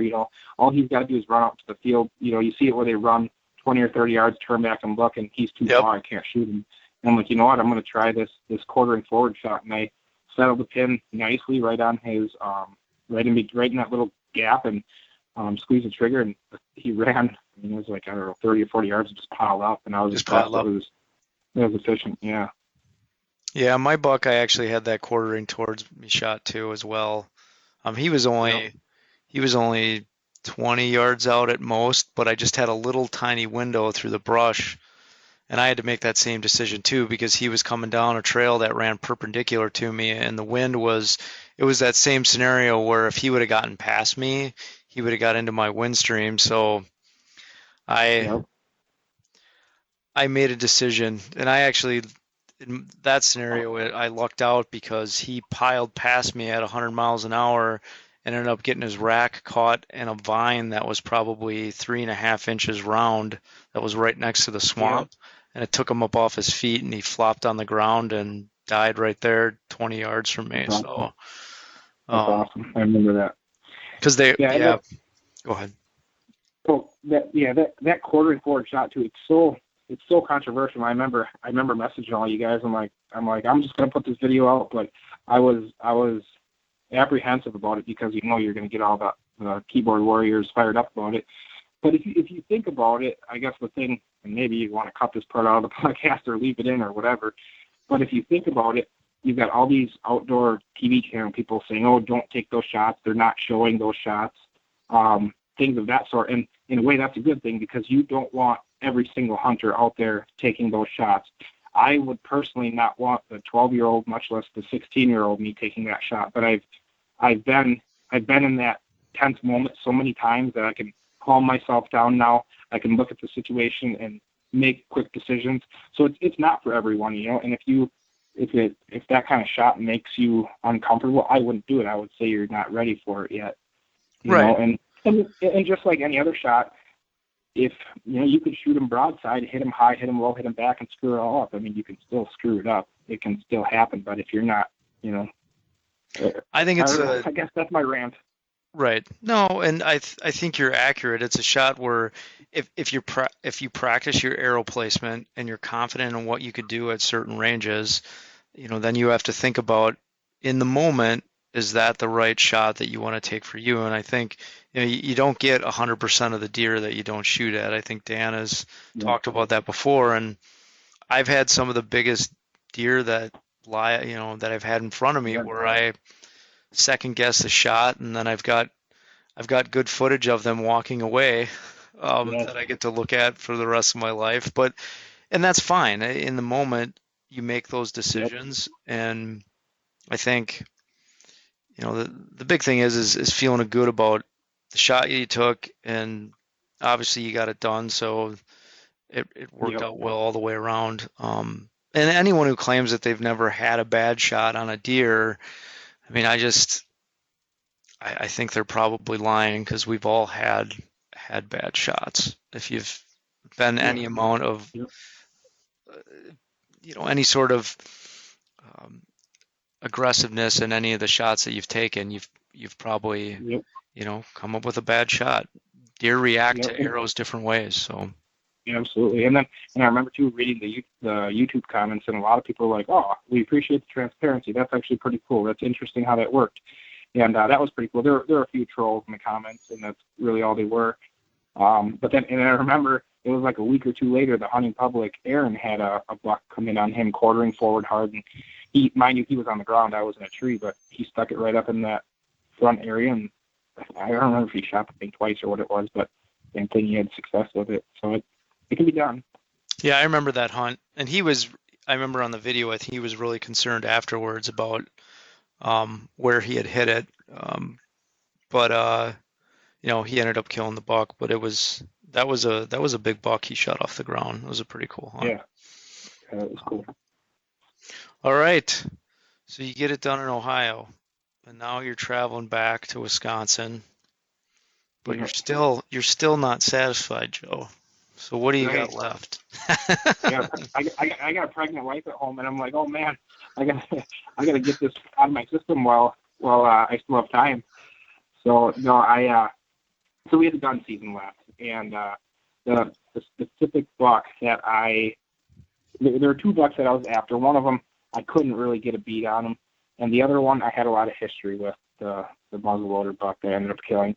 And I did a handful of bouncing around during the gun season, trying to figure out what he was up to. And I really hate to do too much bouncing around during the gun season because there's so many people around. And I know where a lot of these deer hold up when the pressure gets tight. And the last thing I want to do is go into one of these bedding areas, bump them out, and then you got the thing running past, 5 guys with shotguns and rifles. There's no way that deer's going to survive. And I've done that many times as a young guy. I get all excited, go tearing through the swamps or the thick stuff and bump deer for other people. So I was a little bit relaxed on that. I ended up getting sick and hardly hunted at the end of the gun season. And that actually worked out because if you remember our gun season, the numbers were really down because of the dates that the gun season landed. I remember, I don't get into all this stuff, but I remember Jeff Sturgis was saying something about that time period that it landed. It was like after the rut and the bucks were kind of, it was like a low point for getting bucks on their feet. And then when muzzleloader season actually happened, we were in the second rut, and I saw a lot more activity, a hell of a lot more. Yeah, activity. there's that theory that right after peak rut, there's a little bit of a lull as the bucks start to feed more and rest more to try to recoup some of their energy, Okay. and then at least that's what I've read and heard about before. So yeah, that makes sense. And that actually saved a lot of deer this year. I've never, I keep tabs on a lot of local deer and where they are and if they get killed, stuff like that, and I can usually figure out what happens to most of them. And there's a lot of deer that survived this past season because of that, which is pretty sweet. It should make for a good 2020 here. But so this specific buck that I ended up shooting with the muzzleloader, I knew what he did the previous year during the muzzleloader season, so I was going to play off of that a little bit. And I think it was like the second or third day of muzzleloader season. I took a week of vacation for muzzleloader season, and we had just got the snow, and I knew that this buck was living in the swamp from having trail cam pictures of him all season, and it was actually eating me up because I shot that bedded buck really early in the season. So I wanted to go chase this other one, but I didn't have a tag, so it was nice to be able to chase him in the swamp. So I guess what I'm trying to say is I had enough intel on the thing as to what he was doing when I had my tag in my pocket. But so how many seasons had you known about this buck and kind of been after him and tracking his pattern? Yep. So I got the first picture of him in it would have been 2017 as I think he was 2.5 years old. He always had a split G3 on his one side and just real short. His G2s were real short, so it made him real obvious. But I got a picture of him in the winter where I did end up killing him. And then that same winter, 2017, I got a picture of him in this other area where I thought I was going to kill him. I was getting pictures of him there. So he's kind of playing off of two different areas, I guess you could say. It was like 2 miles apart. Right. And then in 2018, I got some trail cam pictures of him, and I shined him. I got in the hunting beast video, you can see the footage of when I shined him. It was pretty neat footage. Looked really nice. And he was like he's like 130-inch buck then. He was with a doe during the rut. And anyways, I got some trail cam pictures of what he was doing as a 3-year-old during the muzzleloader season, and that was kind of what I was going to play off of for this year. I was going to work my way through and try and catch him coming back to bed one morning. And it was tough too because just like opening day gun season, swamp was like a 1/2 inch to 1 inch thick. So it's where you stand there and then you pop through and then your shins get all banged up and everything. So Yep. It was pretty tough. I was going to work my way through. The deer were still actually going through that quite a bit. I was hearing them coming in, seeing them coming in. And that was when you were accessing it in the morning. That's going to make it challenging because you can't get in there quiet when you're busting through all the time like that. Right. So you just got to get in there really early and beat them even into the swamp, So that morning I did that, saw nothing, and then I immediately went out to the crop fields and I circled the entire swamp. I spent the whole day circling that entire swamp, trying to catch where a big set of tracks was cutting in. And then once I would find a big, and I knew he was really the only big one in the area. So if all I had to do was find a huge set, and I felt like I was in the game. And I circled that whole swamp, and I found one set of tracks that piqued my interest. It wasn't, sometimes you see a track and you're like, holy crap, that's a big white. It wasn't like that. But I'm like, well, if that's whatever this animal is, if that's what he's doing, that's how I'm going to set up. And so I wasn't going to hunt it at night. It wasn't a good the way it lays out, you just can't hunt it very well at night. I was going to leave it be. And it's heavily pressured stuff, so at night they just don't move much outside of their safe area, and there's no way with all that noise you're going to get in there. What's that? Yeah, that makes sense, because earlier, like you had talked about that, when they're bedded in there in the evening, it's more difficult to get closer to them because they're in there in the bedding, or in the morning you're just trying to beat them back. Yep, and they've been pressured for, I mean, September, October, November, and now we're into December. They've just been hammered on by people. Now, that buck was in that same swamp earlier in the season. That's a little different case because I feel like I could have quietly sloshed through the mud. He would have been a little bit more relaxed, traveling a little bit further, but at that time of the year, I just didn't feel like it was going to work at night. But so what I ended up doing, I went to the spot, and really wasn't intentionally, but I went to the spot where I got the trail cam picture of him as a 2-year-old. You know, that at the same time of the year. But I set up in this piece, set up over a field, and I was just sitting there. A bunch of does came out. I really didn't expect to see much. I was just kind of killing time, waiting, you know, for the next morning's hunt. And I remember these does were freaking out, and they didn't want to come past me. They knew I was there. And I looked in the back of the field, and I could see a heck of a buck in the back of the field. And I remember just staring, and I could see those short G2s, and I was like, what the heck? This thing is over here. I'm like, well, if this is how I'm going to kill him, this is how I'm going to kill him. And he actually pushed those does past me, or they wouldn't have gone past me. Usually, you know, those does would run back and take him with, but he actually pushed them past him, and he wanted to get out to that field, check out all the ladies. What was the date? It was like first week of December, so it was pretty cool to see, you know, at that time. And pretty simple, shouldered the gun, and when he got in front of me, shot him. Yeah. So he was actually, now did he push those doe out of the bedding area you were in, or he was actually pushing the doe adjacent to the bedding area that you were hunting? So he never actually got to the bedding area? No, so this was at night. So the does, when I killed him, it was at night. The does came out naturally like they normally do and just feeding in the crop field. And then he must have been a little bit deeper into the bedding. And then he came out behind them. They had been out in the field like, what's that? Yeah, I'm following now. Okay, yeah, sorry. Sometimes I talk in circles and skip words and it doesn't make sense. But well, yeah, that could be me not understanding too. I get all excited and I just skip words. People, no, that's all right. But yeah, so he pushed them past me coming out of the bedding that night. Got it. And it was funny too because I had where they came out of bedding, I had a trail camera where they came out, and I had him on that trail camera coming out. I mean, he was on the trail camera, and then I shot him 2 minutes later, and that trail camera had sat there for, I don't know, like a month, and I went through all the pictures, and not a single other time was he ever on that camera. So what I'm thinking is it doesn't take much. You know, these deer will travel a mile or 2 miles or whatever at night to get out to the main food source, especially when it's cold like that. You know, you got good bedding in one area, and you got the standing cornfield a mile or 2 miles away. They're gonna travel if there's no good bedding in between.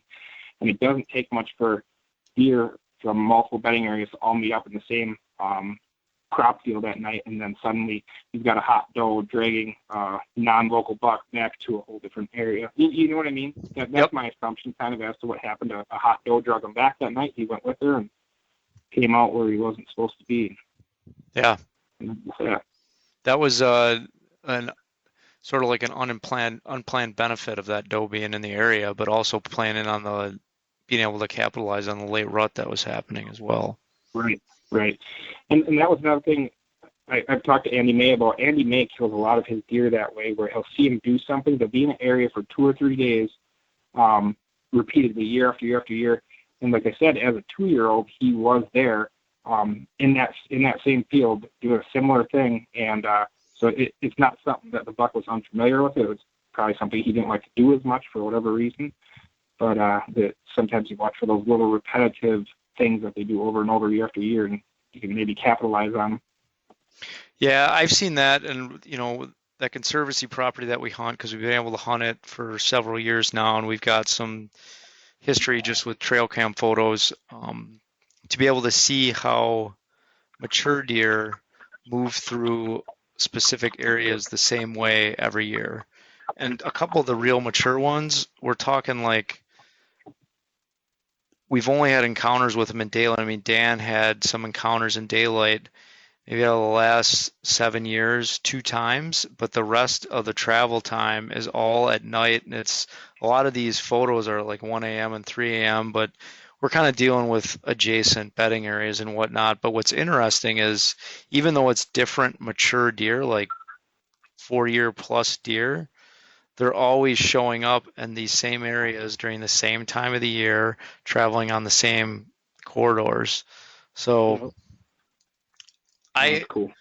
I do I do think there is something to the fact that when an animal,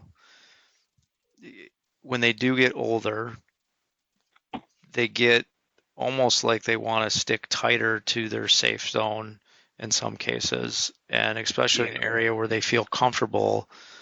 Um, I don't know. I know I've heard Dan say before that sometimes they can be easier to kill, and I've heard that before because if they're comfortable in their safe zone and they feel more protected in there, they tend to roam less. I don't know if there's a lot of science, a lot of data behind that from radio collaring certain bucks or mature animals to know how they move, but They keep doing the same thing over and over, and it works for them. And suddenly they start getting sloppy, just like a criminal. Suddenly they get comfortable and they get sloppy and get caught. yeah, I think they learn if they can learn a way to be safe, and they do that over and over again. And if you can find a way to crack that code, Yep. I've heard of guys now, they'll hunt in groups, and if they can locate a bedding area and the access in and out of that bedding area, they'll group hunt it and kind of surround the trails going in and out of it, and then just Yep. stage hunt that. And someone sees the deer, gets on the deer, and then they make a move on them. Yep. And that's great too, because like if you're an individual guy and you're hitting one of the trails and the buck comes down a different trail, a lot of times when you walk out that night or when the buck comes back in the next morning, he figures out he was hunted and it's too late. So you're capitalizing on every potential way that buck can come out, and it makes a lot of sense. Yeah, because a lot of times you only get that one chance, one or two chances to go in and hunt the deer. Yeah. Rick, So go ahead. one thing I've seen a few times. So we actually had a buck on this in the spot where I killed this muzzleloader buck. He lived there his whole life, got big, got mature. Gosh, I think he was like 5 years old or whatever. And suddenly he just disappeared. We had no idea where he went. He was on the cameras all the time, but he disappeared. And I literally thought he was dead. And then this other area where my muzzleloader buck had been living the whole time, a guy ended up shooting him in an obvious spot. Like if you were going to try and kill a doe, like a really obvious stupid doe, that's where you'd set up, and that's where this guy set up. And this buck was not familiar with how the pressure was in this particular area, and he came out, made a really stupid mistake. The guy shot him, and I've seen that time and time again. That it's like the pecking order gets adjusted. Like a bigger buck comes in, the dominance changes or something, and a buck gets relocated. And I've seen new bucks show up in certain areas, and they're so easy to kill, or they get killed really easily by somebody else or whatever, because they don't know how they're hunted in that particular spot. It's like when you get those homebody bucks, they're hard to kill because they've got seasons of seeing how you as a hunter move through the woods, and they get you figured out. I guess maybe I'm going off on a tangent, but I've seen it a few times, and it's kind of interesting. No, I think it's a good point because it plays into two sides of it. It plays onto how us as hunters need to focus on learning an area, and not only just learning the topography and the terrain and how the wind moves across it, but also learning over year how the deer travel across it, because there's typically predominant patterns in how deer are going to travel across a piece of property, and there's reasons why that they do that. I mean, a mature buck might travel across a property because it's the most efficient way that they can check doe bedding during the rut, or they may access a property or leave a property because it's the safest way to get to a food source or exit a food source to get back to bedding. There is some reason why they're doing what they're doing, and if you add pressure to that in the form of human pressure or predators, then there's a safety reason why they're doing that. So you're looking at safety, you're looking at a food source, and you're looking at breeding, and I think all those things factor into it. But definitely a lot of those observation sits, or you mentioned a lot, The Shining, if you're able to do that in the state that you're in, those looking at those summer patterns, just spending a lot of time studying how they move throughout these different properties, getting boots on the ground and looking at the actual sign that's telling you how they're moving through. Or like how you did out in Ohio, where you threw a stand at a spot because you just wanted to see how they were moving through there. And in that particular instance, it showed you not only how they were moving, but then verified during the times of the day that they were moving the most, even though you got a tip that they were just moving in the mornings. Yep. So Yep. It was something. Basically, it was a tip on something I was told to pay attention to. And one of my greatest fears is all of the things that I don't pay attention to. Those things you don't pick up on. And I wonder would I have, how many sits would it have taken me had somebody not said, "Hey, pay attention to this pattern happening." And there's so many things like that we all miss, that you gotta pick up on that stuff. Try and get your brain to think like that, I guess, is all I can say. Well, I think that's the advantage too of just listening to people's encounters and stories from different hunts, different perspective. Part of the reason why I enjoy doing these and talking to people about their hunts is because I learn something every time. I think about what you do with your morning hunts, and there's a really a different tactic and perspective there, which that's kind of a take home that I got out of this, talking to you about these different hunts. But I think there's those little nuggets in everyone's encounters. And if you can listen to those or go online and read, if you're going on any one of the forums and try to learn that information, then apply it to your situation, you're going to start seeing these patterns. Right. Yeah. Like I said, and once you do it, it's the way you anticipate it and perceive it to be. Once you actually do it and accomplish it, it's always way different than what you perceived. So you really just have to get out there, take what you've learned, take what you've heard, but then look at the situation in front of you and use those tools and just go at it, and then pick up on things being different than what you perceived. Does that make sense? Because because for the longest time, I would take, there were certain people that I followed, certain mentors, Dan being one of them, and I would take every single thing that they said for being complete gold, like this is exactly what's going to happen. And a lot of times they were right, but a lot of the times there were little terrain features, or there were pressure in little spots that nothing fits into a perfect box. You have to look at your situation, and that's where there are some guys I see online, and they're taking the traditional this normally happens or that normally happens, and they're running with it, and they're not seeing success because of it. And I think you have to apply it to your situation and then go get messy and look at what's actually happening. Yeah. Maybe I'm talking in circles, so I don't have a good way to explain it, but there was a point for me where I kind of had an aha moment where I'm like, I need to stop asking so many questions and start looking at things for myself and seeing them for what they do. I think it's the difference between, so when you're learning all this stuff, when you're reading, when you're listening to other podcasts or watching videos or talking to other hunters, you're gathering information, you're studying, right? But then you have to go out in the field, and you actually have to hunt, and you have to learn that for yourself. Because when you learn it for yourself, or you experience it for yourself, then it's so much more impactful than hearing it from someone else or learning it from another person. And then you start to see, because when someone explains a pattern or explains a technique or a tactic, just by way of how we tell our stories or teach stuff, they always have our perspective or our spin on it, and there's always variance. But then once you see one of those actually play out on a hunt, I mean, I would take a week straight of just being able to hunt like morning and night and travel around to a bunch of different locations and just try to make something happen or witness different types of patterns or deer movement, because you learn so much throughout that solid block of time. And a lot of us with our, the lifestyles that we have, family and work and everything, I think people are juggling all that. So they're getting these little windows of time to hunt, right? And they're trying to put everything together into that one hunt, and then it doesn't work out, and they get discouraged. I think, Yep. they got to try to put it in perspective. Learn as much as you can.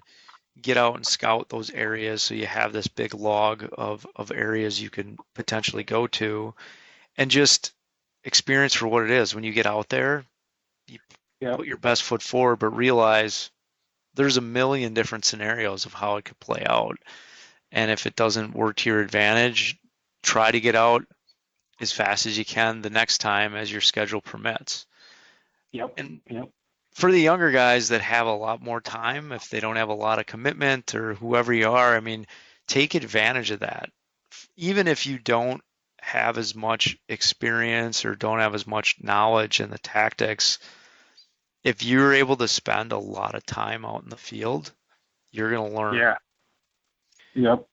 Yeah, that was huge for me. A lot of my buddies spent a lot of time going to the bar, going to parties, chasing girls, and I never really, that was never a priority for me. And I've got so much more, so many more screw ups logged under my belt that Right. have now turned into lessons and have helped me that I'm grateful for, because I don't think I missed anything in the bars. Right. And that's and when you're. one other. Yeah, go ahead. I was going to go a completely different direction. Kind of back to one thing you said. You talked about how we all kind of explain things differently. And one thing I've always thought about that I'll just say is I think we all explain things so differently, but I think the reason Dan, and there's a lot of killers out there like Dan that do well and have awesome walls, but I think one thing that makes Dan so special is the way he's able to explain things and break them down. And people can picture it in their mind, but he doesn't explain it in a way that is too he almost explains things objectively in a way that everybody can understand and they can apply to their situation. I think that's what makes Dan so special, is that he's able to communicate that better than 90% of the people in the industry. So I guess for any guy trying to learn something, that's where I started. That's great. Yeah, I would agree. I mean, I had the huge advantage of being able to hunt with them in those for a time period where I was learning how to hunt bedding and what stage hunting meant. I mean, and then see Right. that play out firsthand. That changed my whole mindset. So I would Right. agree. I mean, and I know he's talked about this a lot, where it's just keeping an open mindset, right? You have to be able to shift what you're currently doing in order to adjust. And I think a situation like you, where you're going to 2 different states and then hunting 2 totally different types of land features and properties in the state of Wisconsin, and trying to figure out how you need to hunt those and how the deer are moving in those different areas, you have to have an open mind and you have to be able to adjust on the fly. And you have to, Right. and you also got to be having fun with it. I mean, you can't, Oh, yeah.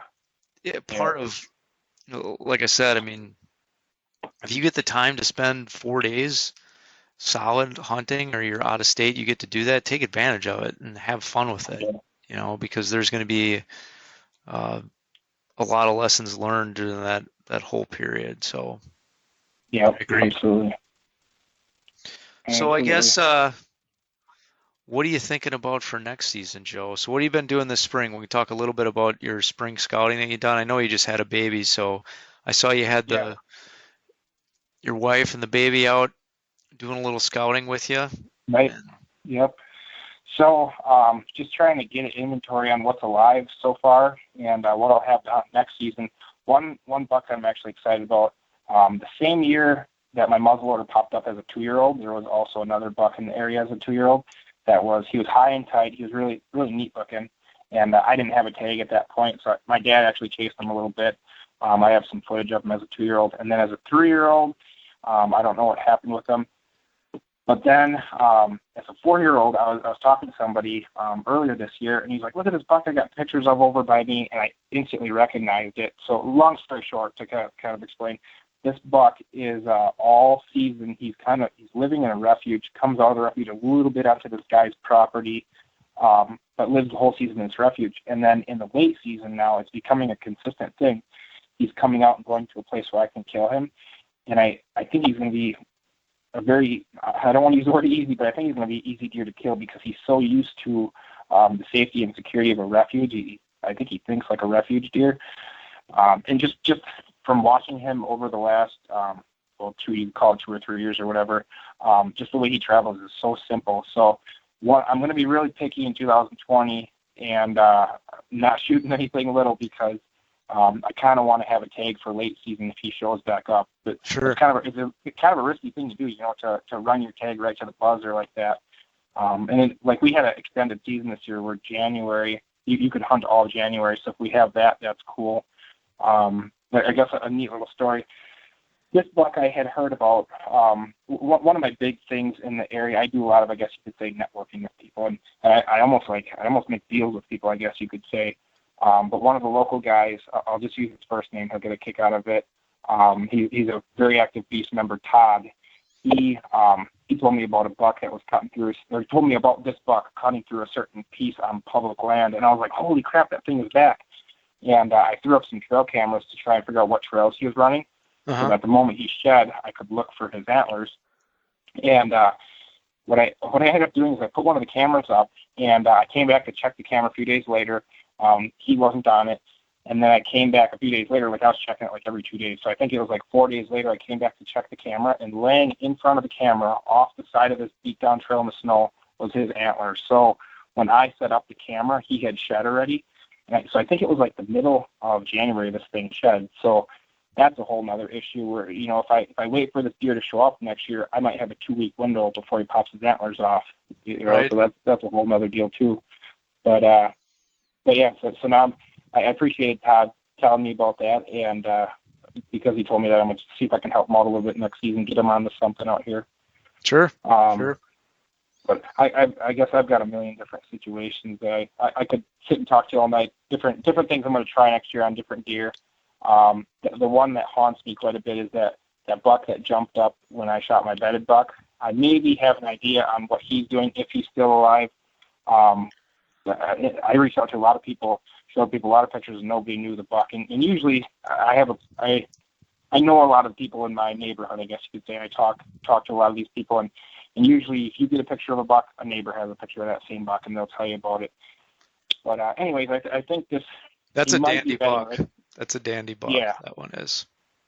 Yeah, he might... Oh, yeah, that's right. I did send you the pictures. Yeah, he's got like 100 and... I have a buck that's shaped exactly like him, so he's got like a 145-inch frame, but then on his right side, he's got a extra point in between his brow tine and his G2, and then his G3 forks off, and he's just got these dark chocolate antlers. Maybe someday I'll put up like an extra video on the YouTube channel, kind of like a unreleased footage clip or something like that, just because it's so cool. Yeah. But this buck might be living. There's an old guy, and I think that there's a chance. There's something good. It might be him living behind this old guy's house, right behind his house. So it's a pretty neat setup that I've been looking at, and there's definitely a good one hanging in there, and I'm thinking it might be him. So we'll see about that when the season comes. We'll kind of monitor that spot. I got the main buck. There's a buck that's been around in the area. He would be, I was trying to count today, he would be between 6 and 8 years old. I've got a bunch of his sheds, and I'm not 100% sure on if he's alive yet. He was during the middle of the season. But what I did this past season, there's a group of does that is hanging out, and I don't want to go into any details as to what the spot looks like, but there's a group of does that's hanging out in this weird little spot, and it's kind of a overlooked spot. And it just the way it lays out, it's so simple. And I put real early on back last, I think it was July, I put up a camera to kind of monitor the spot and what was going on. And these does were on the camera every single night consistently throughout the whole season, and we were going into I actually ended up getting one picture of the buck cruising through this spot. I think it was like early October. And the idea I had in my head was that if these does keep doing this over and over, the numbers of deer in this area are so low that once these does come into heat, this buck is going to be in here. And obviously by the time the rut came, he was not, or I didn't have a tag, so it was whatever. I was actually in Ohio when it happened. But I pulled my camera kind of after the rut, and he was on it. I think it was like 3 or 4 days in a row, in daylight, looping the downwind side of where those does are bedding, checking them. And so this year, one of the big plans is to I think I don't know if I'm going to do the wireless camera or not. Those wireless cameras are kind of, sometimes it seems like they scare deer more than anything. I don't know, but I might put up the wireless camera, and the moment he shows up the first time, I'll just sit that spot like crazy. I'll sit it for 3 or 4 days straight, and eventually I think he'll loop through there, and I can get a crack at him. That's one of my more. It's something new I'm trying, I guess, but I really think I can make it work because of his consistency last year, and he did right what I thought he was going to do. Well, I think in talking to you too and listening to you, the one thing that people can pick up on is, um, we said this earlier, but really study the layout of how these areas lay out, how are deer coming in and out of them, and then two, it seems like you combine that with getting a camera in place and then getting a sit in place. So you're kind of tying all the things together with how does the property lay out? What sign do I see there? Now get a camera in there to take an inventory of what is actually moving through there. And then let me get a sit in there to actually see, in the flesh what's moving through there and get a hunt. And then of course, combining that with talking to the people in your area. You bring up a good point that a lot of